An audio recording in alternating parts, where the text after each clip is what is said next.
morning, everyone. Hope you're doing well. I guess it's afternoon now, huh? I'm going to turn this fan off.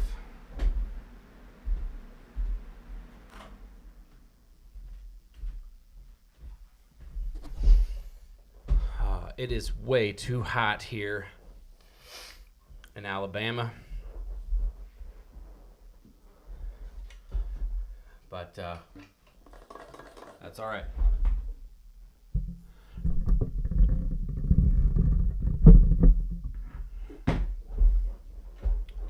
Okay. So as always, we're going to do the Chicowicz flow studies. And we want to poo attack the beginning. Oh, it's already so hot. Hang on.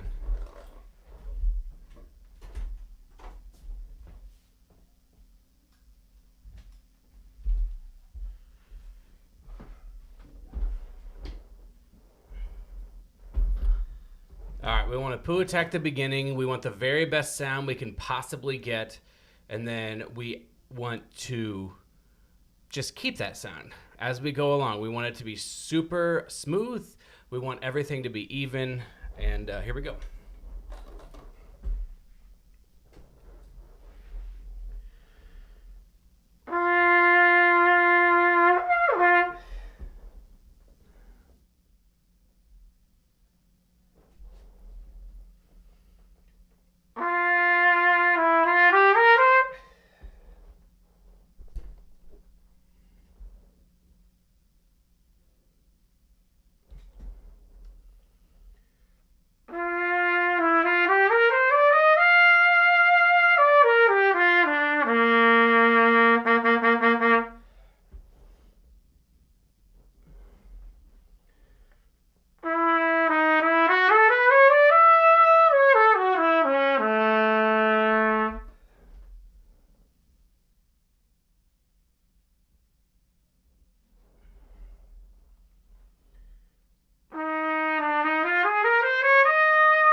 It is far too hot in here to not have that fan on, so hopefully it's not too much of a distraction. All right, so let's pull this up. And then how do I do a new note?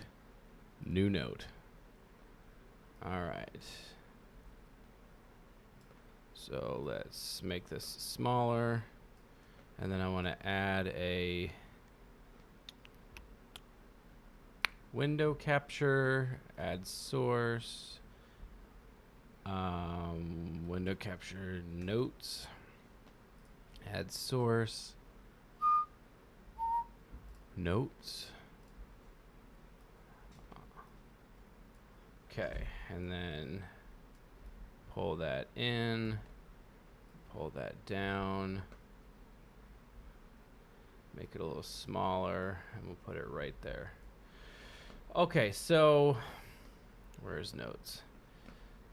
I'm gonna try to show how I think about using a performance journal. So we're gonna write, today is July 9th, so we have 7/9.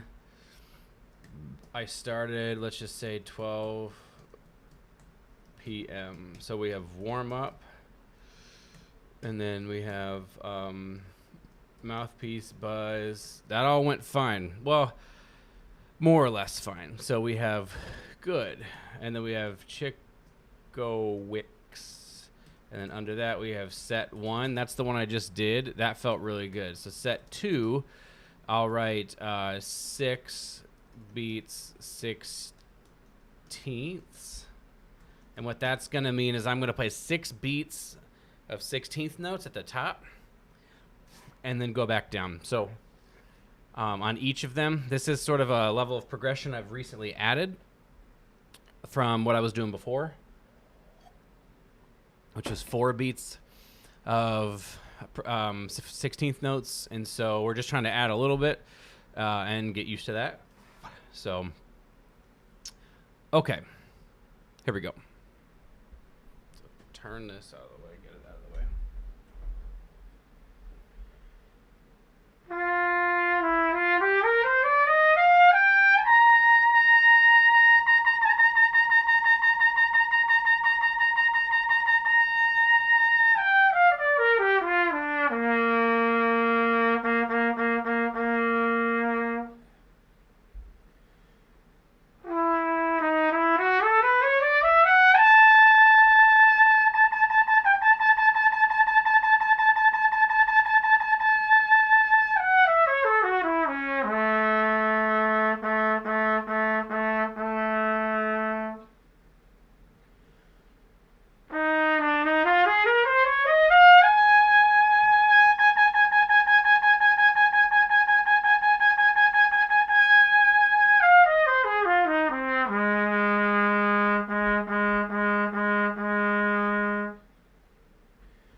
That felt pretty good. So we write good.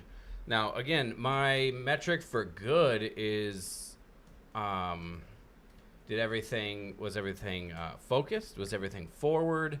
Was everything, I guess, sounding good? You know, if I wouldn't write good, then I would write like a solution to the problem, right? So I would write something like air forward, or I would write something like longer, or I'd write something like more focus. You know, I'd write like what I think the solution is going to be, and then that's what I'm going to try on the next one. And then from there, then I try to sorry, I lost my train of thought. I'm going to try it on the next one, and then if it worked, then you write good. And so you're basically either writing good, the solutions that I've come up with are working, or you're writing a solution that you think will work next time, and then you just keep trying. So set 3 is up to the E.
All right, pretty good. We'll be right. Good. Now, a lot of times I'll go up to the G, but today I don't feel like it. So next, what we're going to do is we're going to do the work from my articulation section. We're going to do the work from my flexibility section. I'm going to play through Biche 10. Then I'm going to play my low register stuff and finish it up with multiple tonguing. So articulation. We will have, pull up the app.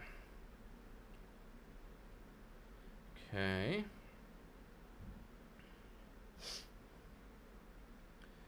Hang on. One of the reasons I wanted to do today is it's a few weeks ago I did week 1, day 1. And then this is going to be week 4, day 1. So it's all the same material, but now I've had 3 weeks to work on it. So we will try to approach and see what the difference is. So I'm going to write top tones 10, 100 BPM. All right, so we have a mental rehearsal, and then we're going to have the performance is going to be when I play it. So we start with the mental rehearsal. All right, I need to get this out. Hold up just 1 second.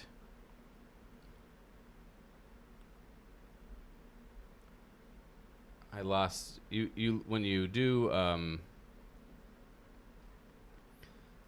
well, I lost everything. So see, it's all gone. So what we need to do is top tones.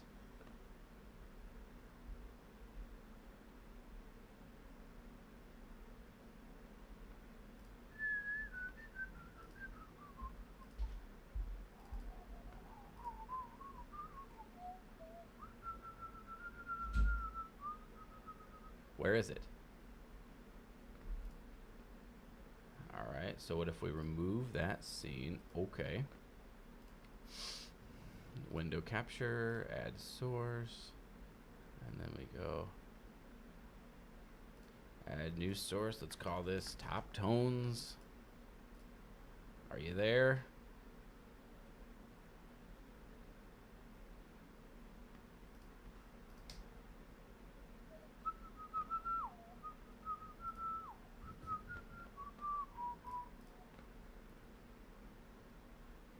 Sorry about this. I know it's super exciting watching me put stuff on the screen here. I do want to remove top tones.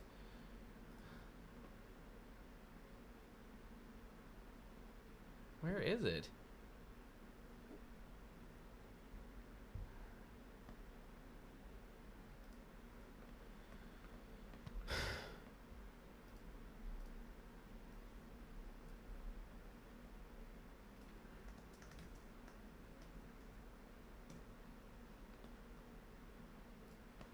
Okay, remove this source. Window capture, add source, top tones, add source. There it is, finally. Okay. All right, so then we take this, we bring it over here, and then we make this a lot smaller.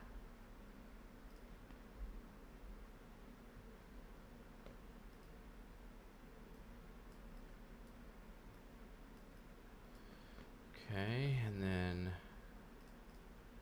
we look at it, we bring this in, we bring that down, we bring that down, make it bigger. Almost there.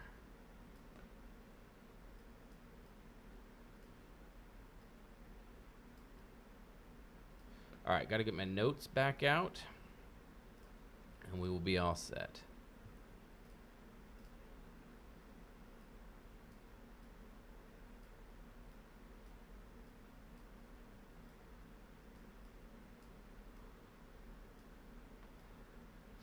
Okay. Top tones. Can I make this full screen? Will it freak out? Yes, it will freak out.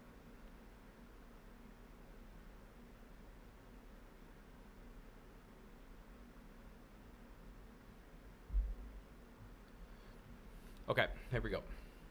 Mental rehearsal first. So grab your instrument, gonna finger along, and we're gonna make air patterns. And along with the air patterns, we're going to try to follow the shape of the line. So we're not just blowing a straight line, but we're basically trying to imagine that we're actually playing, and we're trying to figure out, do I have a conscious connection between being able to produce what I hear in my head? So here we go. 2, 2. Oh, I need the metronome. This is my fastest. This is my goal tempo, by the way, for this particular. So here we go. Come on. Here we go.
Okay, so that's the best that's ever felt for a mental rehearsal. So we write really good.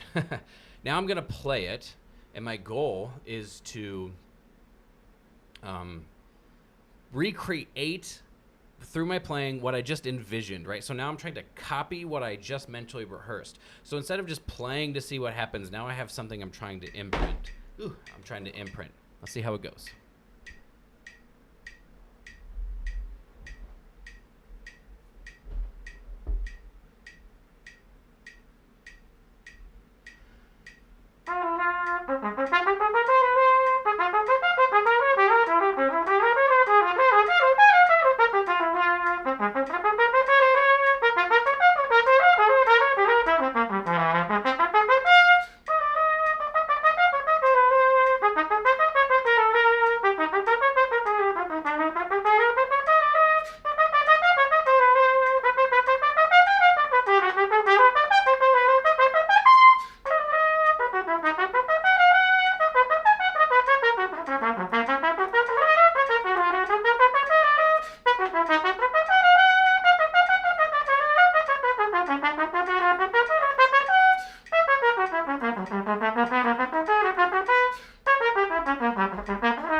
So, honestly, not too bad.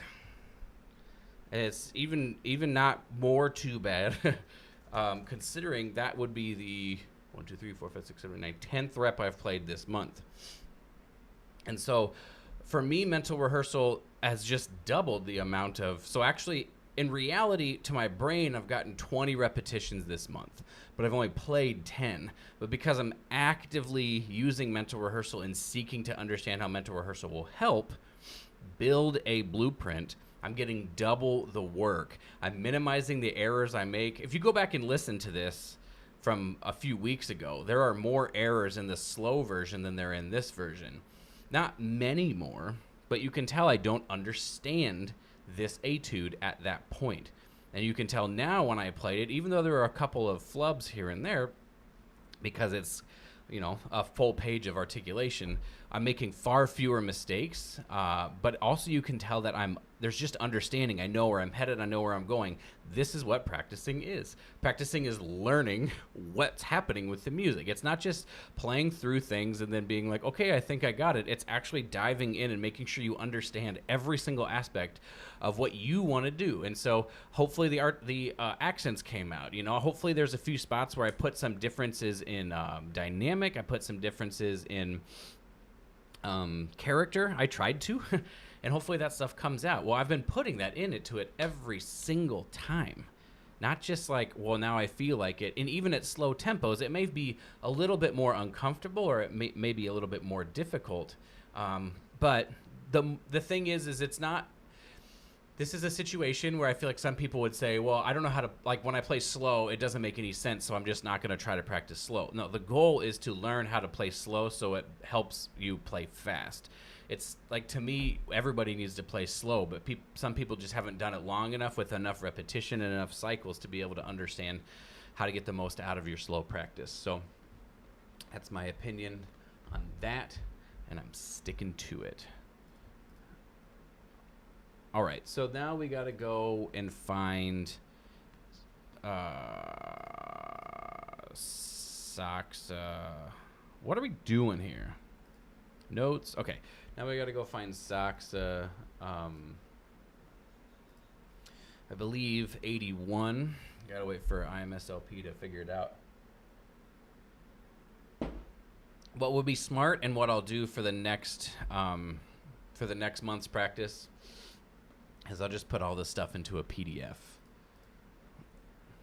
And then we don't have to deal with this. I can just scroll down in the PDF. But for right now, we can't do that. All right. So 70, 74, 80, 81. All right. So then turn that back on, and then we just...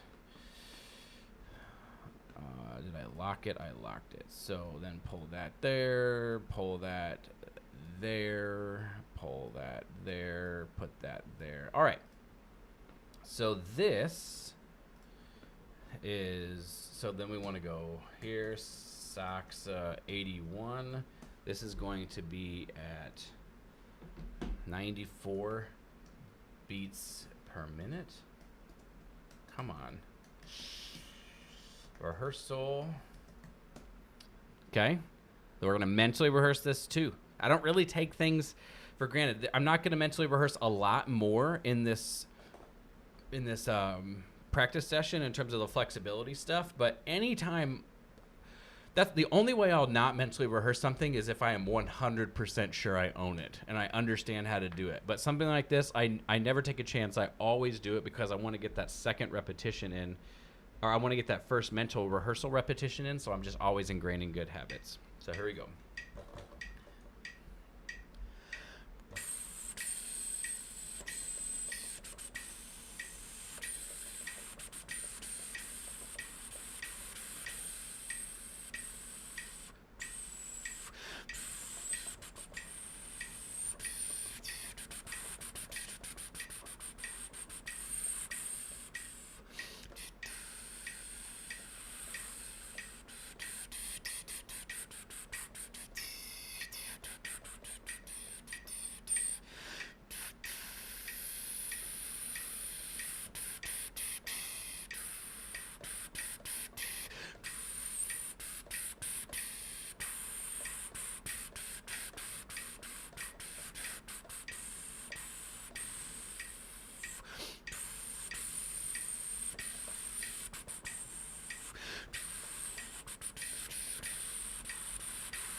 All right, so in an etude like that, when I'm mentally rehearsing, every once in a while, I'll displace the octave because it just feels weird or it feels awkward. I'm just doing the best I can. There's no real, like, this is the absolute perfect way to do it. What I am trying to do is make sure, and hopefully you can hear, that there's not a difference in sound. It's not...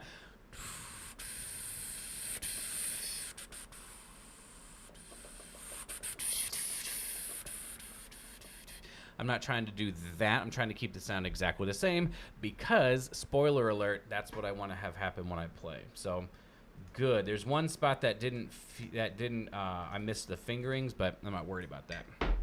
Here we go.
So you want to know something hilarious? So we're going to write the word focus during mental rehearsal. So interestingly, that first little flub I had is exactly the spot where I missed the mental rehearsal, right? So that's kind of why we do mental rehearsals, because I missed that spot in mental rehearsal and then I missed it when I played. So if we draw a straight line, that means the stuff that we miss in performance is stuff that we haven't quite understood. We haven't quite figured out how to navigate it. It's not we can or we can't, we just don't understand, and that's a great example. Thank you, Breno. Appreciate it. All right. So that, yeah, that. Okay, so we got to go. Now we're going to violin. So I won't mentally rehearse any of this stuff.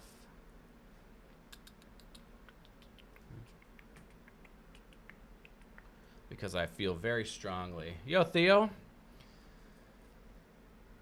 I understand you're live streaming this, so you're recording.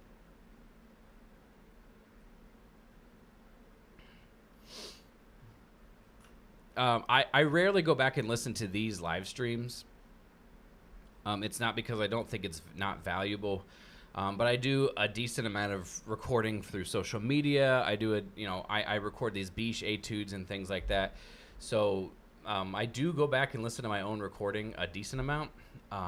And every once in a while I might go back through here and listen, but really the reason I don't is just time. It's not that I can't think it's valuable. I just, when I'm done with this live stream, I got to go like work out and then I got to go do this and then do, you know what I mean? I'm not so busy that I couldn't do this. It's just, it slips my mind after a period of time. Now, if I was doing an audition, like we've talked about auditions, I'll rarely go back and listen to a recording of my practice, but I build in purposeful times to run lists and then go back and listen to it to make sure I'm doing it. Because ultimately, when we're practicing like this, we need to have a level of hyper awareness, right?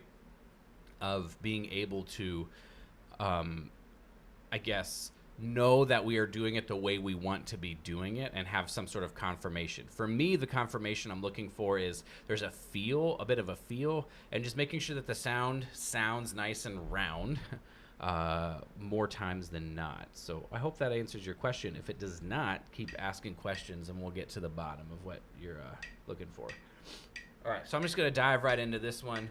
Trying to keep this. So for me, the difficulties and the challenges of an exercise like this is not telegraphing that you're gonna make the change, but blowing all the way through to the end and then being able to control how that this click happens fast. So your air needs to remain completely like we can't stop the air towards the end and manipulate. It's got to be all the way through, and we got to play from the center of one note to the center of another.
My pleasure, Theo.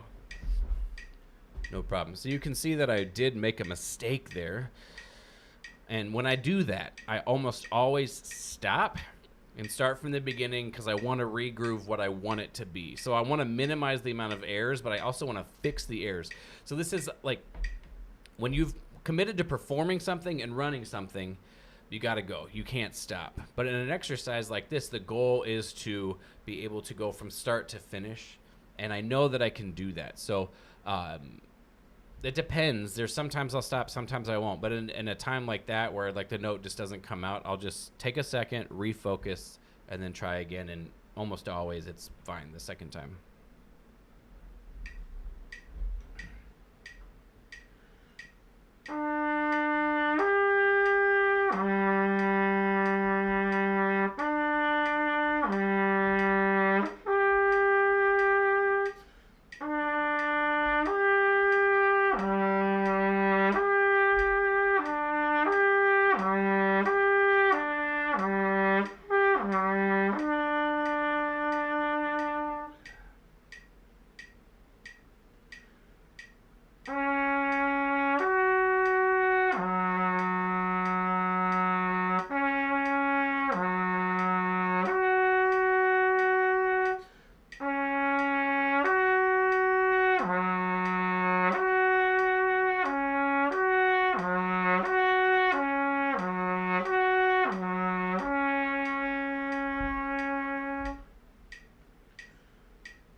So it was okay. That was generally that was good. So we write flexibility, Violin, page, what is this? I think it's page 7. No, page 9. No, page 7.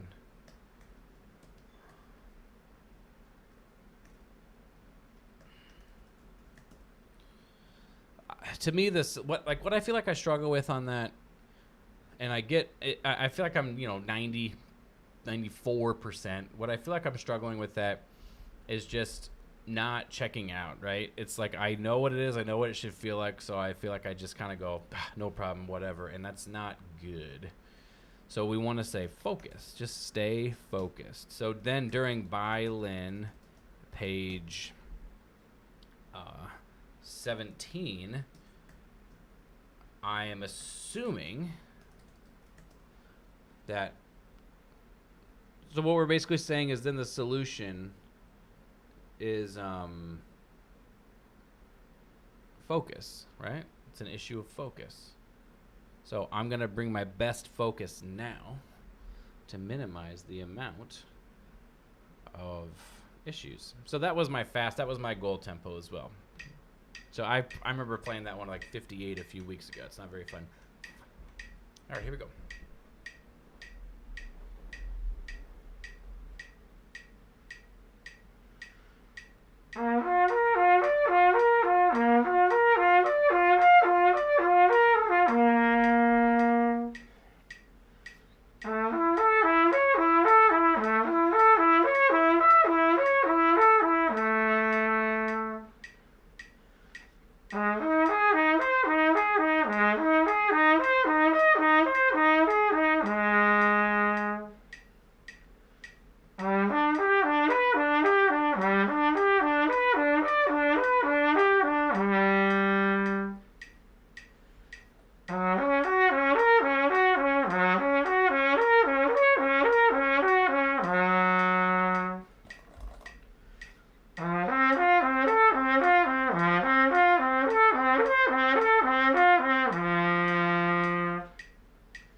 Easy peasy. That one did not go well my first time through, so that one's gotten a lot better. My very first time, I mean by that I mean day 1, week 1, day 1. All right, page 25. All right, and then we want to go performance. So I felt like that was better, and I brought good focus. So wonderful, 128. All right, so then this is one of those challenge ones where I'm, challenging myself to. Basically, I have a strong idea of how to do this number 25. I have a strong idea of how to do it, but more or less, this is to me to stretch my abilities a little bit here, within the context of me being able to be successful. But I want to, like I said, I want to stretch my abilities a little bit.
hi to. Hi everyone. There's one Whoever's person, here. one person watching. Sorry for the. So this didn't work out the way I version. thought it would. That's as high as it goes. Oh. That's So, a bummer. Well, yeah. There's a tiny bit of space, but. I mean, it does sort of do what I wanted. It doesn't clear that space right there, but. Is this, does this have a memory card and a battery? Oh, let me see. You can check that by doing this. I mean, if you want to switch it out, that battery is. You look so nice.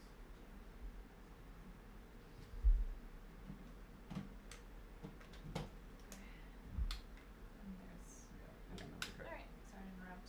That's all right. I might text you about settings when we get to this point. Okay. Do you want me to just do it?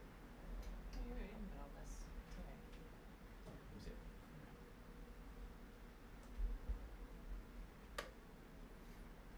Give everyone a camera lesson too. All right, so we're on. Oh. We're on the right picture profile. I mean, you could, that's the lowest. Is it aperture priority? Right. Is it on it already? Oh, you want it on after priority? I think so. All right, so that'll expose it normally. Anyway, so it's on aperture priority. Then we want here. You could do it like daylight if you're outside, and then just leave it.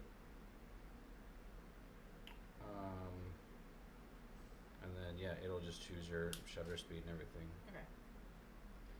Cool. Thank you. Yep. All right.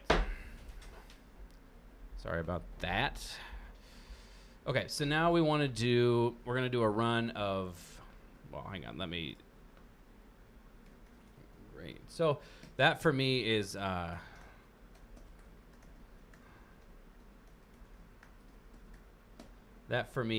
good. Like I said, it challenges my abilities. Let's see if Beesh is one of the. Bam! All right. So normally I'm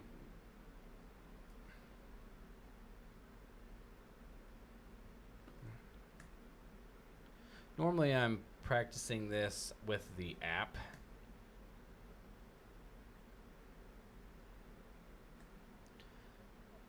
But this time I'm just going to run it. I'm going to run it under tempo for a very specific reason. And that specific reason is that I'm going to record it tomorrow. And so I'm just trying to maintain where I'm at a little bit with a sub-maximal run. So I can, all right. So put the metronome at 64. So what I'm going to do, normally what I would do in this situation when I was practicing it is I would mentally rehearse, the whole entire section and stuff like that, which you can go check out previous live streams to do that. What I'm going to do is I'm going to mentally rehearse the first 8 bars and then I'm going to run it. And that's because I've been playing this for like 5 weeks. I'm really familiar with it, so I don't have to do quite as much mental gymnastics to be able to do it. So we're just going to go.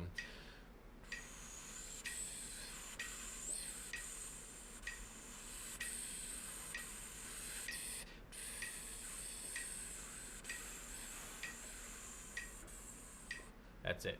So what I'm trying to do with this etude is trying to make it as smooth. I'm trying to feel the pulsing a little bit. Ba-da-dum, be-da-dum, bum, be-dum, bum. Be-da-dum, be-da-dum, bum, ba-dum, beam, dee. And then this is like floaty dee, da-dee, da-dee. And then this comes back multiple times. Da-dee, da-dee, da-da-da. I'm trying to bring that out as well. Here we go.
Well, if I don't get it tomorrow, let it be known that I was very happy with that take. That was obviously, as you guys could tell, first take, right? This is the kind of work I'm really interested in, is how do I get my best playing on the first take possible? And I felt that I did. So back to our regularly scheduled programming. All right. So we open up the app. So now we have low register drills.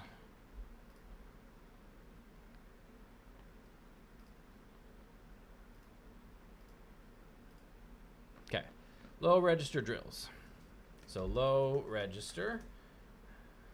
And then we have low register drills. This is going to be at 96.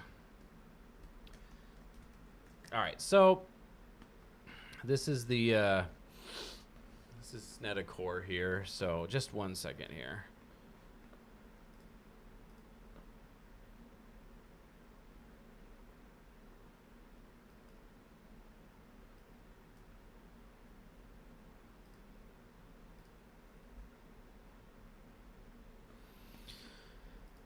So,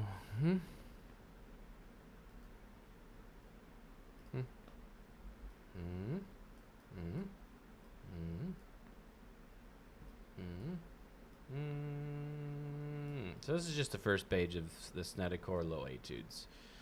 All right, so I have to play this 3 times.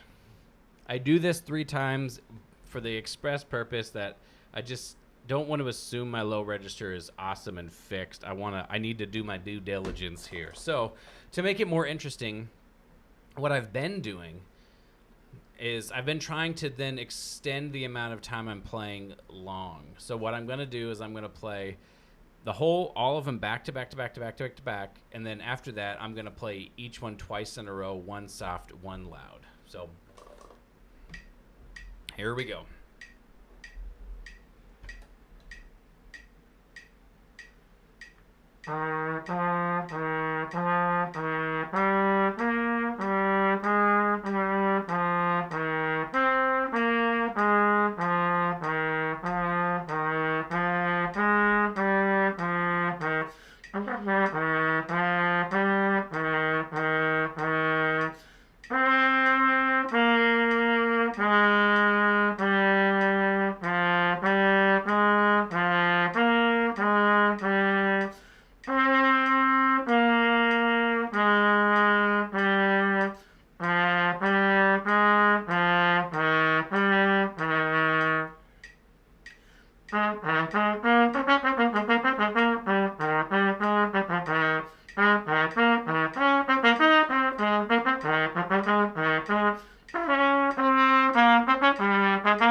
Hey, Rodney.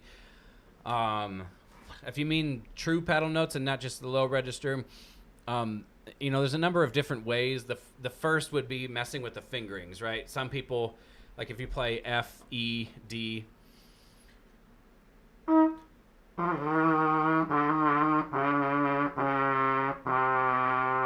right? Something like that. Some people will prefer to play a third higher.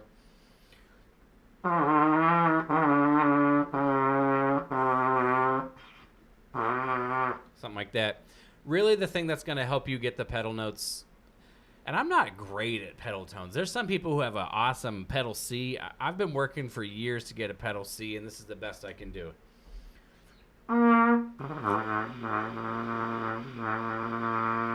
It's kind of there, but kind of not. And on a C trumpet, for whatever reason, I can't do it.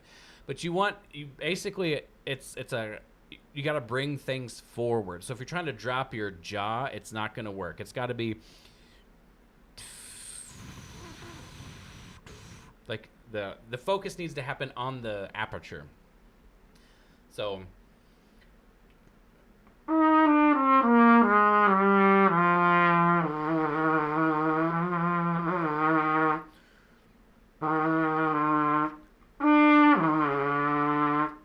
hopefully you can see. I'm going to get really close to the camera.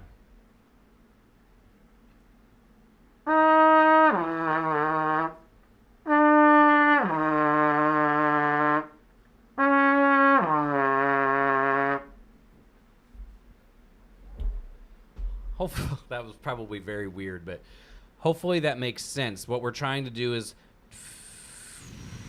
and bring things forward and let the aperture center the air. What we don't want to do is mess with the air at all. Pedal tones are a great exercise for two reasons. Number one, it makes it so, low F sharp, low G is not the lowest note that we play.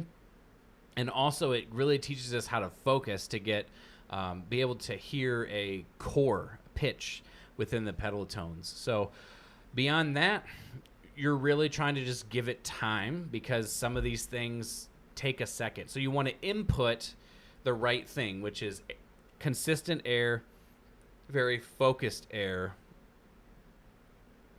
And then you want to input that every time and sort of just give your chops time to figure out how to do that rather than manipulating to get something to happen in the short term that's maybe not going to help you. So if that does not answer your question, ask a follow-up question so I can get you pointed in the right direction. All right, so I'll play number 1 soft, then loud, number 2 soft, then loud, number 3 soft, then loud, number 4 soft, then loud to finish this up.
All right. Not bad. Let's write good. So also one of the reasons I would never write not bad, I would never write needs work. In this scenario, I'm either writing that it was good or the solution that I want. Now, the reason I wrote good, even though it wasn't perfect, is because what I'm inputting is good. I'm just asking my chops to do something it's not used to. So what I'm going to do is this exercise has been in my routine for like, it's over a year now. Every single time I'm doing low register work, this exercise is in there. I really enjoy it. And so one of the things that I'm doing to challenge myself now is I'm trying to reduce the rest. When I was first doing it, I was playing the whole page just once at whatever tempo. But now that I feel better about my ability to play in the low register, I'm changing the challenge curve by adding repetitions. And so I would do that to just give myself, right? So it was one time through at the tempos, and then I added repetition, but I was still putting rest in there, right? I was just doing the repetition. So it took forever.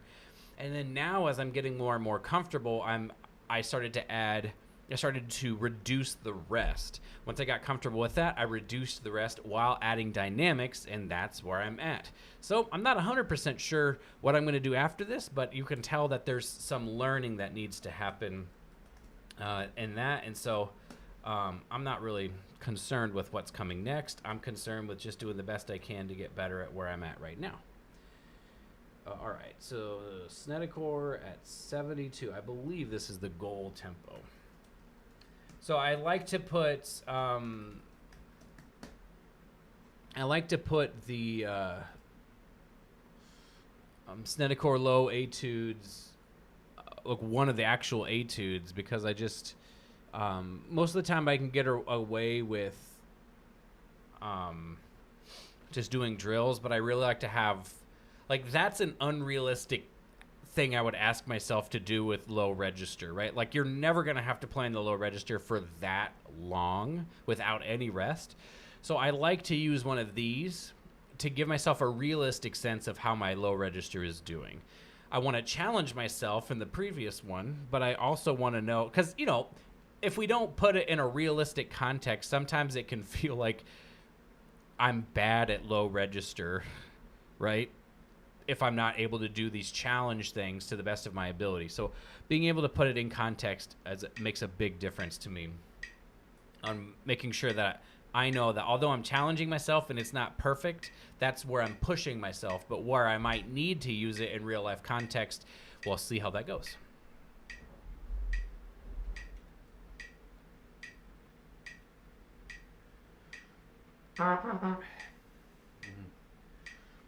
See,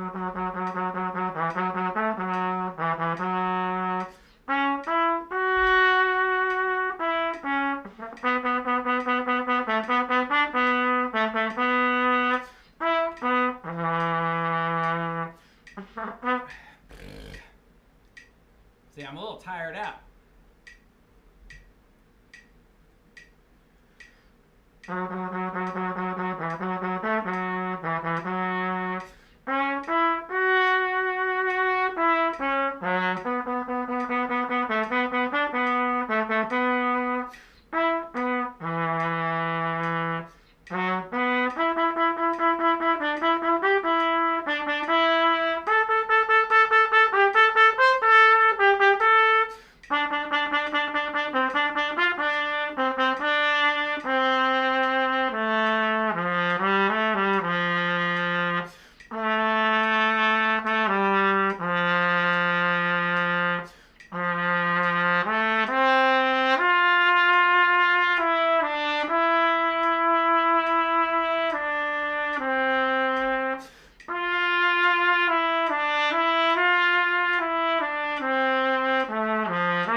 Keep banging my instrument on my desk. So that was good. A little bit of a false start. Maybe I should have just, rested another 30 seconds. So good. And then we'll write rest more so that I know for next time. And typically I'd be writing this in a journal, which is up there, so I can refer back to things. But I wanted to write it here for now so that anyone watching this can kind of see how I do this and why I do it. If anybody has any questions about the journal itself, just let me know. All right, so now we get into some triple tonguing. So this is the fast version of this. So you will see what that looks like in just a second once I get the right size here. All right, click that. Scroll down. So we're going to do number 6. And I'm not sure exactly what tempo. I will mentally rehearse this for a very specific reason that I would like to share with you now. The reason I'm going to mentally rehearse this is a few weeks ago, I can't believe it's that. I sort of figured out this new thing I'm trying with multiple tongue. Before, I was just trying to multiple tongue really fast. And then about a year ago, I talked to a friend of mine named Chris Larios, who turned me on to this more sort of legato style of multiple tongue. Because when you play in an orchestra, you kind of have to multiple tongue hard on excerpts like this. Sorry, that probably peaked. All right, you need to be able to multiple tongue aggressively and hard to get it into the back of the orchestra. But when you're playing solos and stuff, you don't. Not only do you not need to do that, but you shouldn't do that because it sounds labored and it sounds hard. So he turned me on to this, and I've just been slowly trying to figure out how to use that to go faster and faster, make my multiple tonguing sound easier and easier. because I wouldn't consider myself to have been someone who is great at multiple tonguing, but I have made significant progress because I've just stuck with it over the long term here doing these programs. So where I'm at now is I'm almost pretending like right here, there's this sort of board, and I'm tonguing on that board. It's almost as if it's forward, but there's this like actual, like I'm sort of visualizing a board in my mouth or a wall or something that I'm tonguing against. And that's helping me keep the K forward. So instead of it's, and as long as what people can struggle with is they want to keep it long, but if the articulations aren't forward enough, it'll sound right. It won't sound like anything. So we need it to be forward.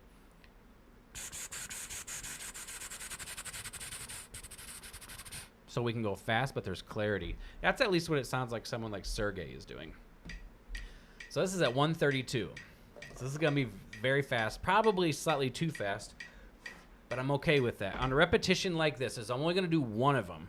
So I'm not concerned if I can or can't because I've done so many successfully. What I'm concerned with here is trying to get a sense of how close am I to this? Do I need to do something different? Stuff like that, right? So I'm more concerned with, am I close? And I'm sort of trying to tell my tongue, like, hey, I'd like to be able to do this someday. Can you please figure it out?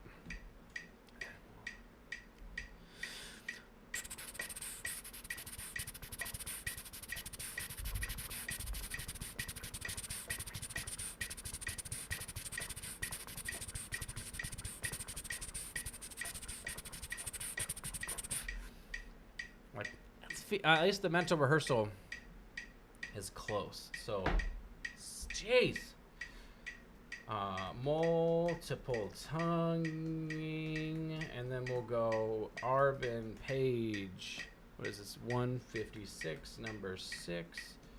We'll write rehearsal. Good performance. Let's find out.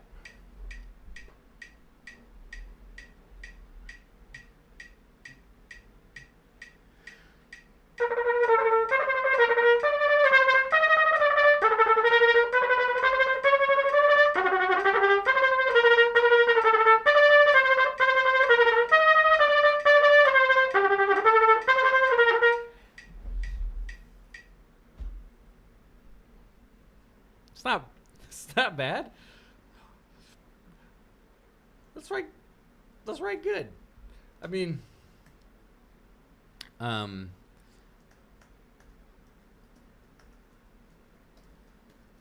it's not like a usable speed, but that's irrelevant, right? Okay, so here's a few things. Number one, I'm using this exercise specifically because it doesn't move around a lot, so I can focus more on the speed of the tongue without worrying about coordination. And I highly recommend other people do this as well. So then I have these exercises that are focused more on coordination.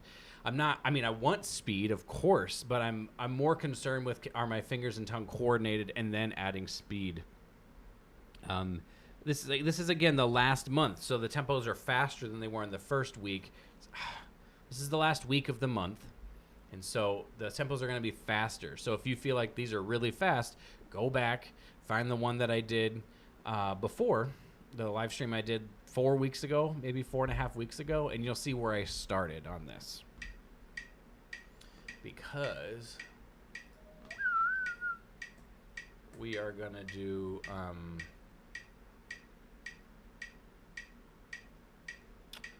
Tyrolean.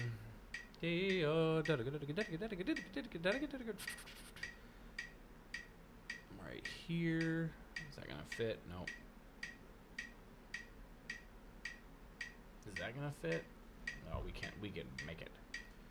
All right. So we click here. I'm gonna drag that up. We're gonna drag that down. That's still not going to fit, is it? One more down. Oops. Is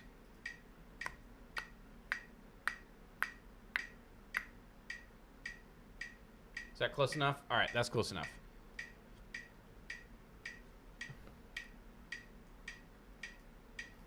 All right, here we go. I'm going to do a mental rehearsal because as good as I feel about this, for me, this is a good way to think about it. If you're still here and you're listening, mental rehearsal is basically the equivalent in many ways of that first time through where you're like, you play it and you're like, oh, okay, I think I got it. I think I've got it figured out. Like, that's what mental rehearsal is. You know what I'm saying? It's getting your mind right for what you're about to do without having to make bad habits on the instrument to do it. There's a number of other reasons, but that's another reason why you would do it. So here we go. 2, 3, 1, 2, 3.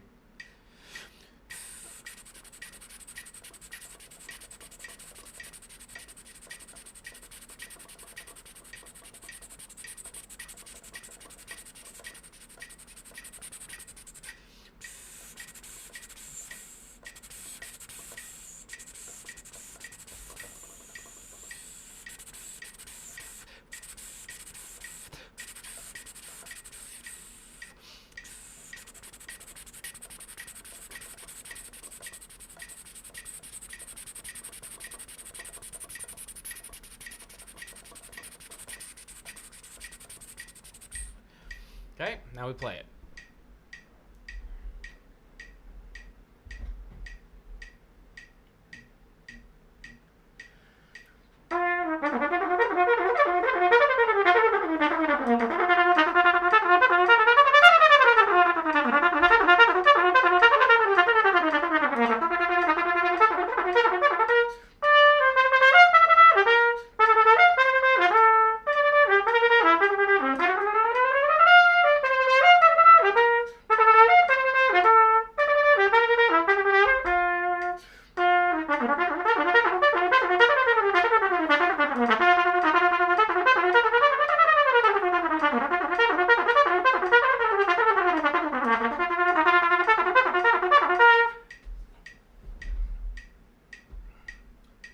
All right, so good. We do it again.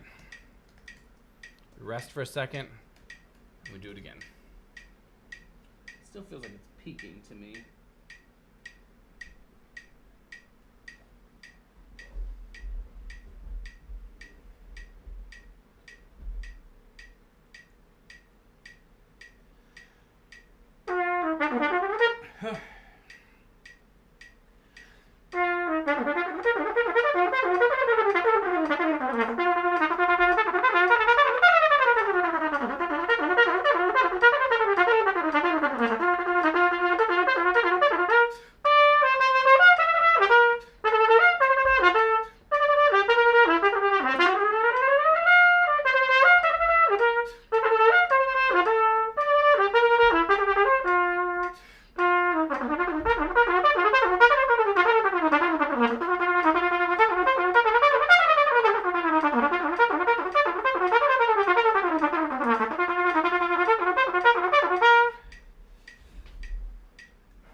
I mean, to be honest, for me especially, I mean, when I was younger, I never thought I'd have access to that kind of playing. I never thought I'd be able to play multiple tonguing like that.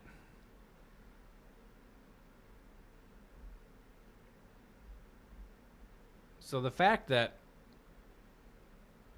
I can is a win.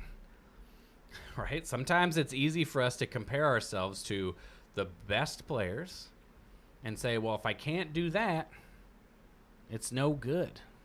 And trust me, been there. But that to me is an inspiring, like to me it's inspiring that people can do that. And we should say, well, if they can do it, I can do it. But at the same time, I'm only comparing myself against myself to make sure that I don't get lost in this is impossible. I'll never be able to do it, right? Like we shouldn't use am I as good as the best person ever to determine if this is worthwhile work. We should say to ourselves, do I want to get better at this? And have I noticed improvement over the past X amount of time? That's it. I don't want to make it sound overtly simplistic, but all right, same thing here. Mental rehearsal first to get our mind dialed in. Over time, I've learned if I can go da da da da da da da da da da da da da da da da. So sometimes I don't get up to the C. Yeah, Steven, me too, man. Me too. I mean, just because I'm preaching it right now doesn't mean maybe in the trumpet it's easier for me, but in other aspects of my life, it just can be hard to remember that for sure. So I think we should all be trying to encourage each other to stay on track as much as possible. So I'm glad it was helpful. 3, 1, 2.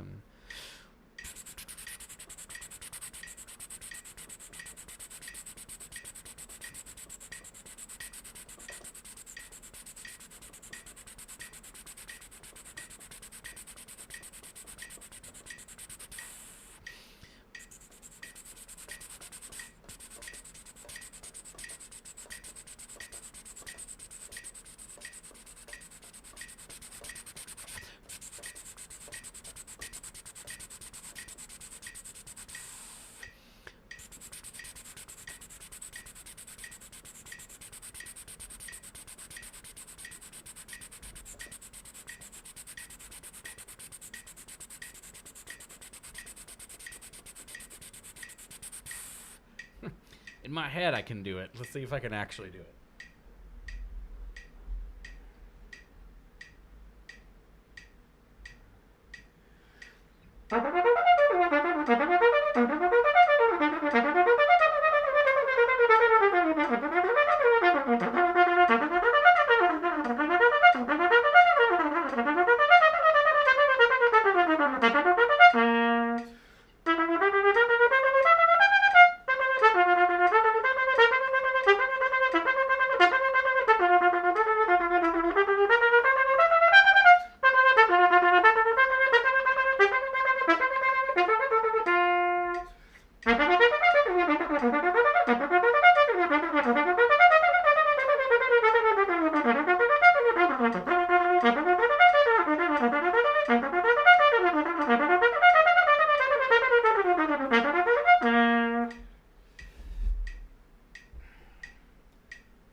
It's like the bare bones are there, you know, and there's a lot of understanding. I totally understand what I need to do. It's just a really extreme application of triple tonguing, right? And so this one especially, when I listen to someone like Sergey play it, I just don't get it. I don't get how it's possible to go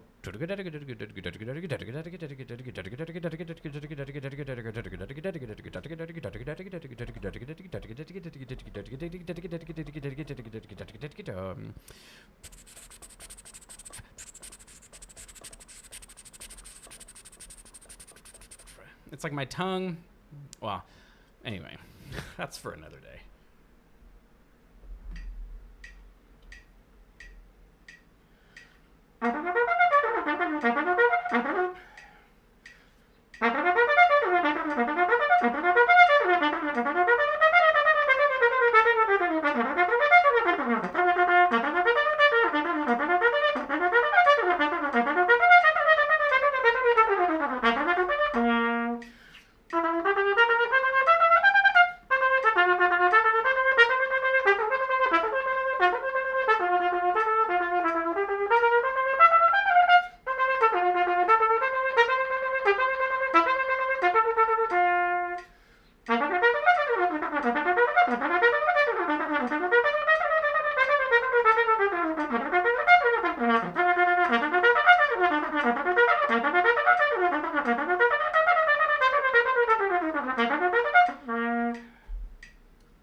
One more time.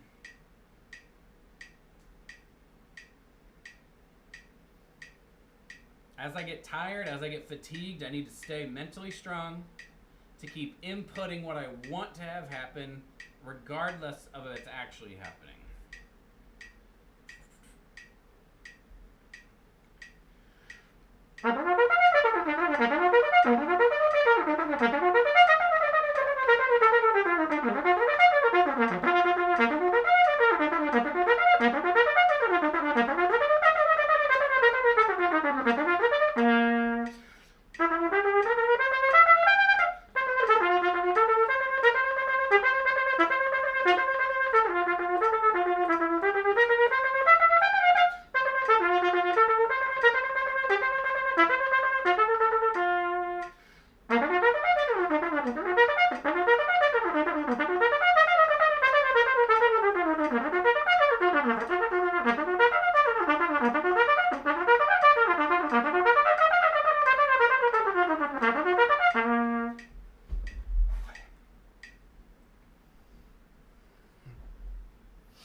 All right, we're going to have a little bit of fun.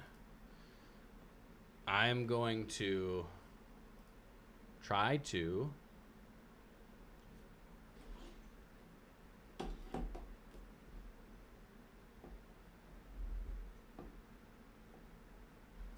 hang on.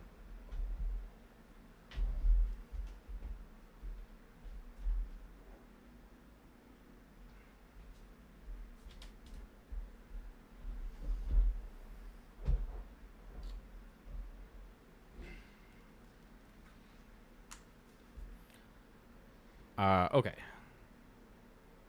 I'm going to try to play along with this. That you probably can't. Huh. Seems like you can hear, but I can't hear. Huh. Why would that be the case?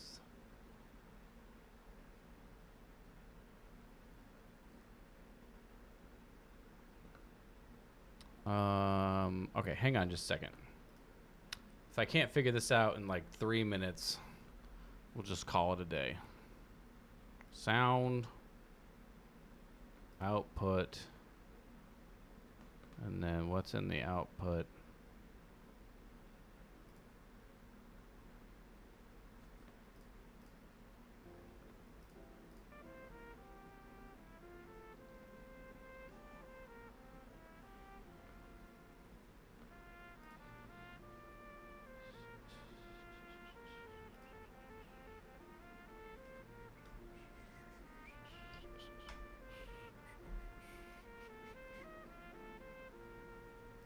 Is it just because I have it?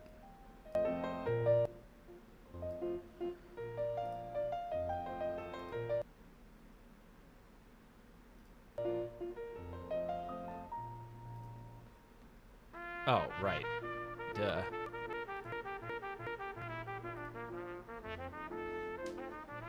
All right, you should be able to hear this. I can hear it.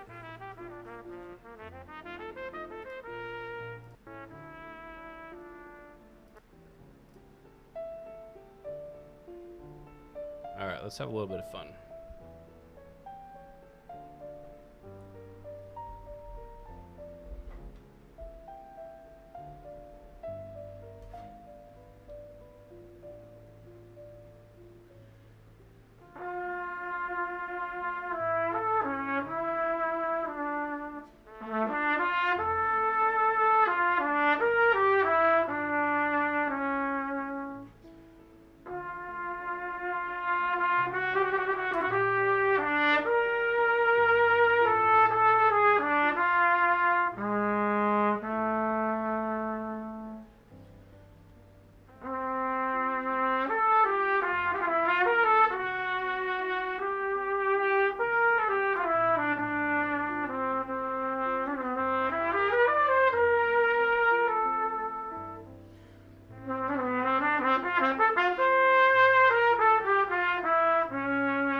No, not quite.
Well,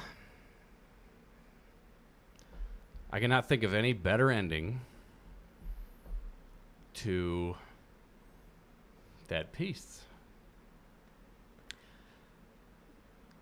You know, it's interesting for me because I used to listen to that recording when I was 18, 19, 20, 21 years old. I'd listen to that recording and go, that's insane.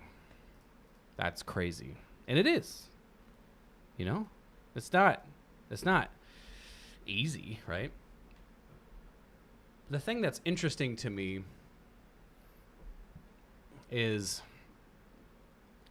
I'm not quite there. Like on that one variation, I'm not quite there. But the rest of the piece, I'm keeping up with Alan Vizzuti, which is like whatever, right? But it's an objective metric of a trumpet player that I look to, and maybe that's not the craziest thing Alan Vizzuti has ever played, but the fact that I can keep up with an Alan Vizzuti recording of something technical for me is like is a win. And it's because I I've always sort of identified as I just sit in the back of the orchestra and I play loud, and that's what I do. So, you know, a lot of this is just to share that I didn't do anything to be able to get to this point where I feel like I can relatively comfortably almost keep up. It's just diligent practice. It's smart practice where I thought through, how do I want to, to the best of my ability at the time, how do I want to ingrain good habits? What are good habits? And then you just start doing it. And then you continue trying to learn what that looks like over time. My idea of multiple tonguing has changed. It has evolved. I've gained a deeper understanding, which is great. And so, long story short, just I would recommend anybody watching this, if you've gotten to this point, just try not to sell yourself short if you feel like you are. If you've decided certain things are for you and certain things are not for you, I would encourage you to reconsider, because I mean, maybe not anything is possible. There may be some people, some players that have a proclivity, or, you know, they sort of lean towards certain types of music a little more easily. But the goal should not to, you know, I would say, in opposition to what a lot you hear from people out in the world to say, like, well, you got to be the best. That's why we work. We want to be the best. I just think it's dumb. I mean, if you do good work and you try as hard as you possibly can and you end up being the best, wonderful. But there's just only one person can be the best.